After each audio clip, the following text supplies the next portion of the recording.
अक़वाम मुत्तहिदा के एक कमीशन से वज़ीर आज़म इमरान खान इस वक्त वीडियो लिंक के जरिए खिताब कर रहे हैं। But more than that, trade and fiscal by illicit financial outflow. The interim report. 2.5 years ago, the country's coffers were empty, denuded by huge and accumulated trade and fiscal deficits. But more than that, by illicit financial outflows from our country. Your interim report confirmed that due to political and official corruption, as well as crime and tax evasion, trillions of dollars flow out of developing countries each year. $7 trillion in stolen assets are parked in the financial haven countries. The flight of this vast resources from the developing countries is a principal cause of their underdevelopment, poverty, inequality, and political instability. During the consideration of the interim report in September last year, I had suggested several global policy actions, including immediate return of stolen assets, penalties on the financial institutions, lawyers and accountants, and other enablers of corruption, crime, and tax evasion.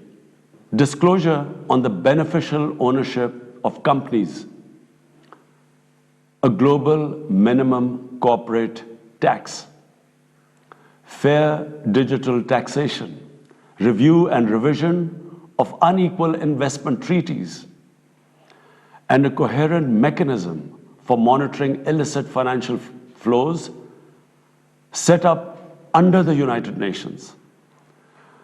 I'm glad that these proposals have been reflected in the final report of the panel. As the FACTI report states, this is a systemic problem embedded within the international financial architecture. It requires a systemic solution. It cannot be resolved by piecemeal or cosmetic actions. The magnitude of the illicit financial flows is staggering. If recovered and returned, they can have a transformational impact on the development prospects of the developing countries. As the report says, this could enable the developing countries to eradicate poverty, reduce inequalities, build back better after the COVID crisis, address climate change, and strengthen human rights. I endorse the three-point plan proposed by the panel.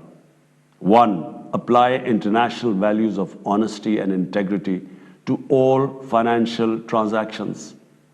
2, strengthen policy frameworks.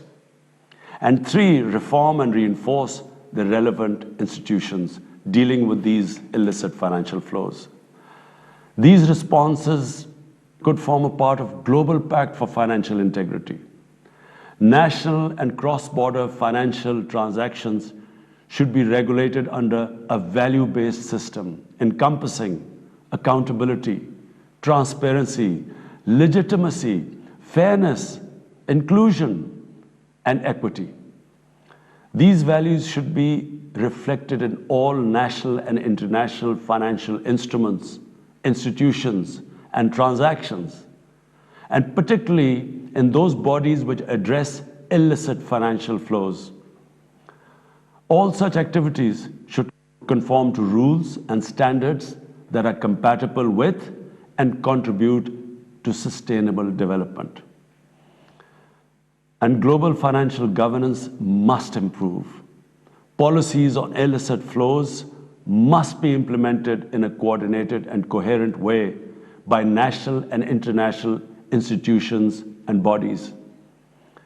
International bodies dealing with tax matters, corruption, and illicit financing should be inclusive and representative. They should not be used as an instruments of pressure and coercion against developing countries. A global forum under the United Nations should coordinate all bodies dealing with technical, legal, and political aspects of illicit financial flows. It should incorporate a mechanism to adjudicate and mediate disputes on issues relating to illicit financial flows. Excellencies, it's now time to act on recommendations of the FACTI panel. Pakistan will be happy to join in proposing the adoption of FACTI panel report by the United Nations Economic and Social Council and the General Assembly.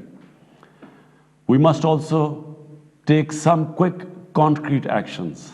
First, a commitment by haven countries to immediately and unconditionally return all foreign assets that are shown to be stolen or whose legitimacy cannot be explained.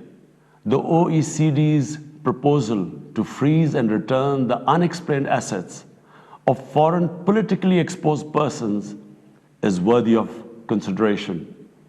Secondly, the UN should initiate several steps, including initiate negotiations on the new international tax cooperation and anti-money laundering legal instruments, like the Convention on Corruption.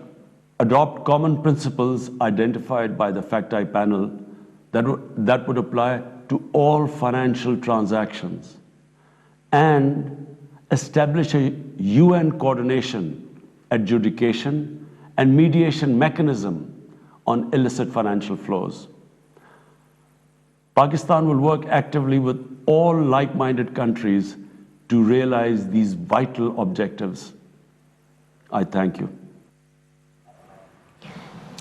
वज़ीर आज़म इमरान खान अक़वाम मुत्तहिदा की तक़रीब से virtual खिताब कर रहे थे।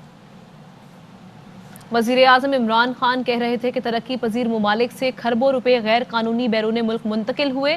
बैनुल अक़वामी मालियाती एहतसाब शफ़ाफ़ियत पर report का इजरा। वज़ीर आज़म इमरान खान का तक़रीब से वर्चुअल खिताब, जिसमें वज़ीर आज़म ने कहा कि हम शफ़ाफ़ियत और कानून की हुक्मरानी चाहते हैं।